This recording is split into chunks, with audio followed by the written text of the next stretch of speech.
Greetings, internet people, people of the internet. That's you.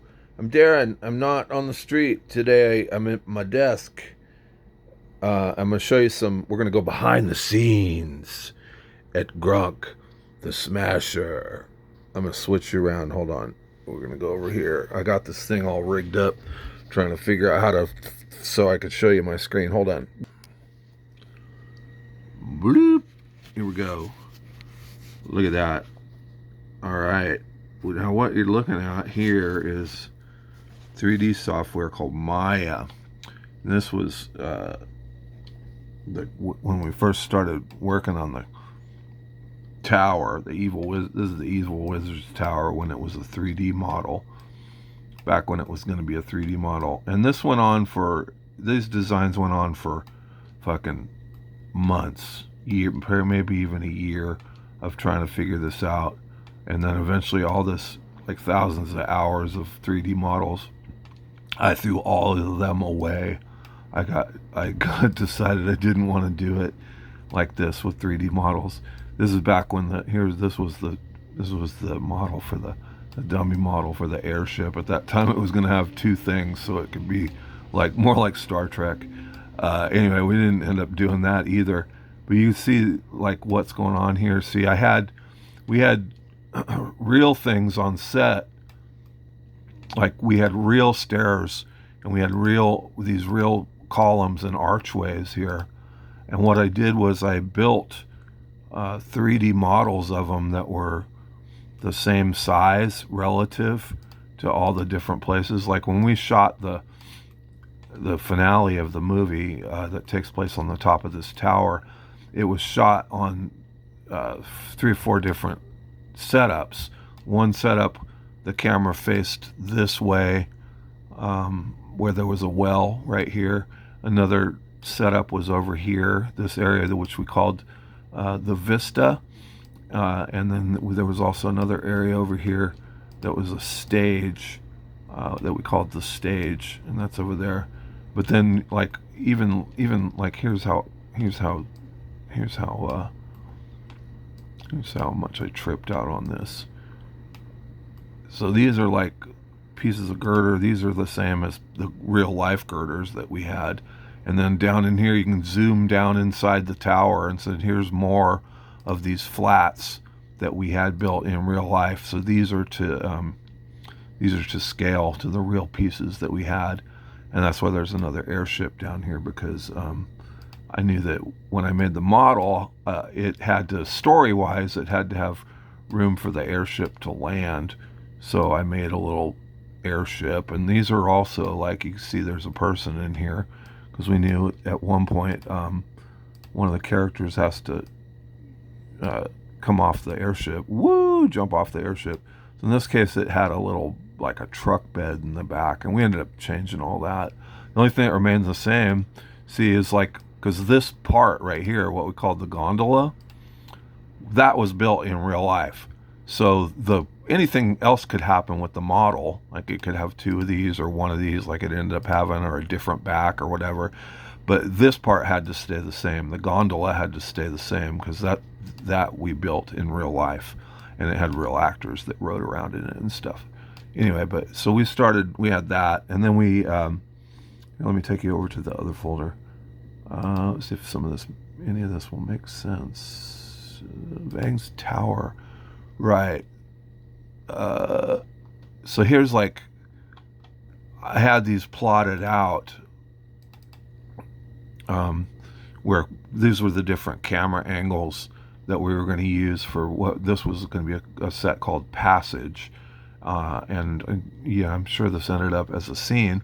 And these were the flats we had. They generally had 2 of these columns, and then there was a 4-foot section in between, and we could rearrange them to have different configurations. Like, see, here's another one. This one, I know what scene this is. The characters entered through here, and they stopped and they talked here, and that's why there's a camera angle that was that way. And then briefly, when the chosen one, Yasmina, gets thrown into jail, there was a door right here, and So she was pushed out of frame on this camera, and then we had a reverse angle right here that showed the henchman opening the door and her getting pushed through the door. Um, that's what that was for. But see, these were all, and then I had them in here, so I could do them here in Maya and figure out, and I'd put the camera here, so I could see what that shot is. This is that same one. See, this is that doorway I was talking about, and this was the stairwells. And see, what I also had was I had a green. You can kind of see it here. Hold on. Maybe there's a better look at it. A green one. Well, just to sidetrack. See, and I could get people in here like 3D stand-ins, and then I could put the digital camera in Maya, and I could line the shots up, and I could figure out what the shots, if I could get all the shots I wanted before we went and we built we laid out the sets, because I could mix and match these in a billion different configurations. Here's another version of here's when we did the hangar, and it had these girder parts, and you see this back wall right here and this side wall right here.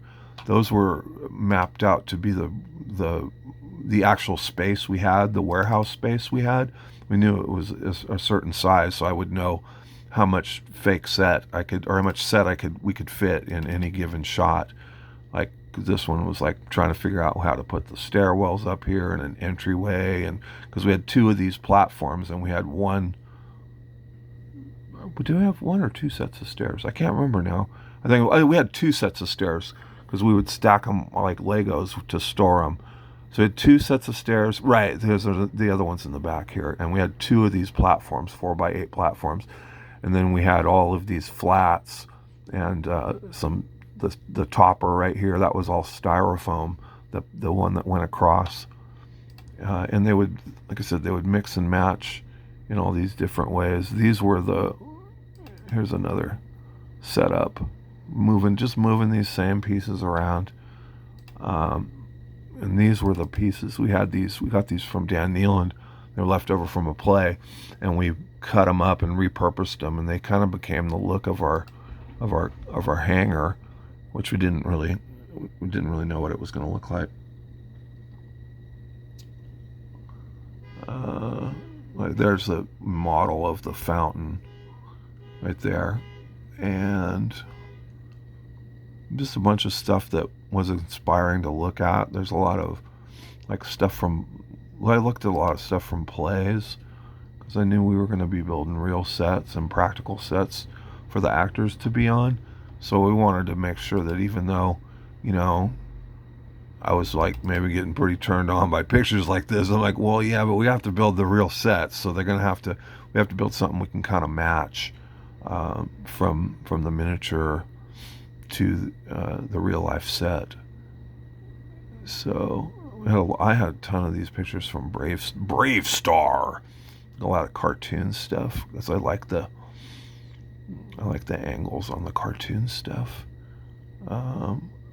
And then the one that we kept going over and over, or I kept coming back to, was here's my sketch for the tower. That was an early sketch for the tower. But it had this look where it was like, I was getting it from Duckula, from Count Duckula's castles, where I was getting all that shit.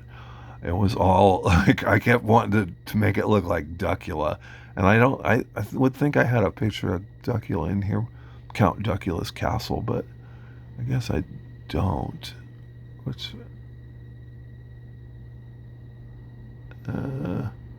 here again, yes, always Ralph Bakshi. Ralph Bakshi always comes into it somehow. Here's another one. This is the dungeon set we made. This is how we made it, and this is how we shot it. That's the doorway right there, and there's an archway that was in the foreground. The camera was always generally out here for these things. And this thing right here, this structure looks like Stonehenge right here. That ended up being that cross that we put Lindsay on. And then here's Duckula. Oh man, come on. Oh, it's because it's a .web p, which fuck. All right. See if we can look at Duckula. No, this isn't a good picture of Duckula at all. All right. Never mind. I failed at Duckula. All right. Well, anyway, that's kind of a look at the castle that we ended up in, and then none of this is what actually ended up in the movie. Next time I'll show you some of that, and we can check it out. All right. I'm gonna switch back to me one more time. One time. Go back to D. Ooh. Did it switch back? There I am. Because I'm blocking the stupid camera. All right. I'm out of here.